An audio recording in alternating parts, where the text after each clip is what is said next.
और आगे बढ़ते हैं, बात करते हैं गुजरात के चुनावी संग्राम की।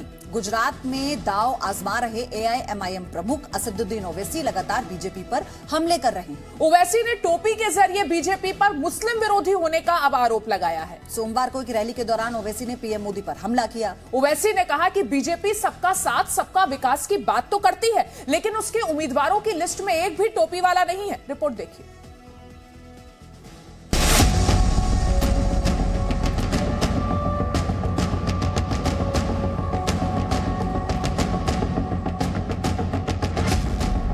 गुजरात चुनावों में वोटिंग के पहले चरण की तारीख अब ज्यादा दूर नहीं है। ऐसे में सियासी लड़ाई और तेज हो गई है।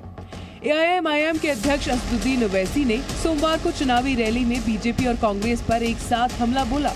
ओवैसी ने कल आरोपों के तीर सबसे पहले बीजेपी पर चलाए। अहमदाबाद के दरियाबाद में ओवैसी ने बीजेपी के ये अनार उगा के हर साल 1 एकड़ की जमीन पर 10 लाख कमा रहे हैं। उनसे सीखना है तो फ्रीडम ऐप को अभी डाउनलोड कीजिए। का साथ सबका विश्वास वाले नारे पर हमला बोला।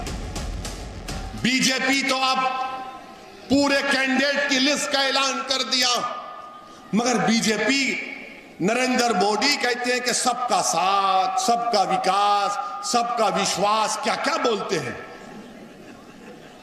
सद्भावना रैली शुरू की थी, आज बीजेपी के लिस्ट में कोई नजर नहीं आता। क्यों नजर नहीं आता भैया? तो बीजेपी ने कह दिया कि हमको टोपी वालों का साथ नहीं चाहिए, हमको कैंडिडेट नहीं देंगे। मैं टोपी वाले कह रहा हूं, मेरे अजीज दोस्तों और बुजुर्गों, एक को भी कैंडिडेट नहीं बनाती, मगर बीजेपी कहती है सबका साथ, सबका विकास, सबका विश्वास। ओवैसी ने मोरबी पुल हादसे और बिल्किस बानो केस को लेकर बीजेपी से सवाल किया। कौन बनाए थे मोरबी का बिल? मोदी जी।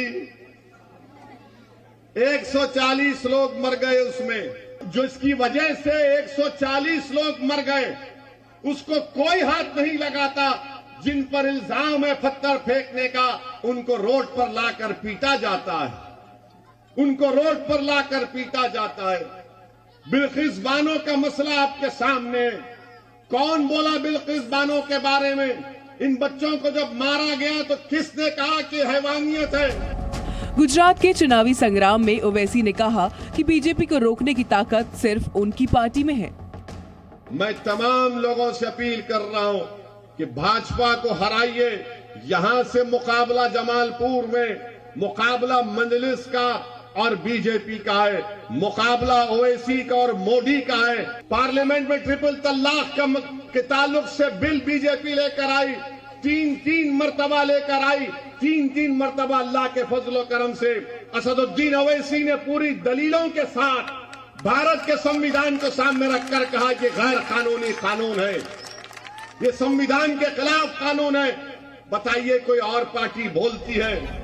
लेकिन ओवैसी बीजेपी से ज्यादा कांग्रेस से नाराज दिख रहे थे। आप बताइए कि 11-12 महीने से फैक्ट्रियां बंद पड़ी है, यहां पर कांग्रेस का एमएलए क्या करता है? कुछ भी नहीं करता, खामोश बैठे रहता है। यहां पर न स्कूल है, न स्कूल खुलवाते हैं, न साफ पानी का पीने का पानी आपको दिया जाता है। लाइट के बिल के ताल्लुक से कांग्रेस गूंगी हो जाती है। यहां पर बच्चों को नशा ड्रग्स दिया जाता है, कांग्रेस का एमएलए खामोश हो जाता है। कांग्रेस ओवैसी को बीजेपी की बी टीम करार देती है। ओवैसी ने पलटवार करते हुए कांग्रेस पर बीजेपी से मिलीभगत करने का आरोप लगा दिया। अब ये कांग्रेस वाले, अब कांग्रेस बहुत कमजोर हो चुकी है, कांग्रेस बहुत कमजोर हो चुकी है। 27 साल से नरेंद्र मोदी इनको चाय पिला पिला कर हरा रहे हैं, तो कांग्रेस जिम्मेदार है 27 साल से अगर भाजपा गुजरात में जीत रही है तो। ओवैसी, कांग्रेस और आम आदमी पार्टी तीनों की नजर गुजरात के मुस्लिम वोट बैंक पर है। उधर बीजेपी भी सबका साथ सबका विकास के नारे के साथ अल्पसंख्यकों को अपने साथ जोड़ने की कवायद कर रही है। लेकिन गुजरात के मुस्लिम मतदाता किसे अपना आशीर्वाद देते हैं, ये तो 8 दिसंबर को ही साफ होगा। ब्यूरो रिपोर्ट, जी मीडिया। और चलिए एक और बड़ी खबर इसी बीच बताएं आपको। इंडोनेशिया में विनाशकारी भूकंप आने के कुछ ही घंटों बाद प्रशांत महासागर क्षेत्र में स्थित सोलोमन द्वीप में मंगलवार सुबह 7.3 की तीव्रता का भूकंप आया।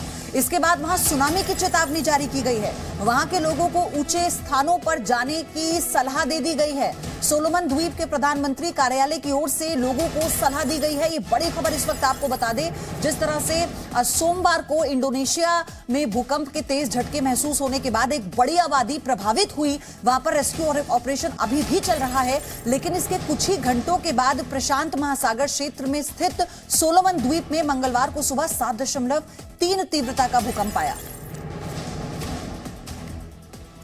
आगे बढ़ेंगे। एमसीडी चुनावों की तैयारियों में बीजेपी और आम आदमी पार्टी पूरा जोर लगा रही है। सोमवार को बीजेपी अध्यक्ष जेपी नड्डा ने हाई लेवल मीटिंग की और इस बैठक में पार्टी के वरिष्ठ नेता, सांसद, विधायक और कई पदाधिकारी शामिल हुए। बैठक में एमसीडी चुनावों को लेकर पार्टी ने काफी देर तक मंथन किया। सोमवार को ही बीजेपी ने एमसीडी चुनावों से पहले बड़ा एक्शन लिया। दिल्ली में बीजेपी के 11 बागी नेताओं को पार्टी से 6 साल के लिए निकाल दिया गया और ये नेता पार्टी के खिलाफ एमसीडी चुनाव में उतरे हैं। ये वो लिस्ट हम आपको दिखा रहे हैं जिन 11 बागियों पर कार्रवाई की गई है, यानी इनके बगावत के बाद से बड़ी बैठक हुई जिसमें जेपी नड्डा मौजूद थे। कई देर तक मंथन के बाद ये फैसला लिया गया कि इन्हें पार्टी से बाहर किया जाए और बागियों पर यह एक्शन पार्टी में एक मैसेज है बूथ स्तर के कार्यकर्ताओं तक कि अगर कोई बगावत करता है तो फिर उसके खिलाफ पार्टी कड़ा एक्शन ले सकती है।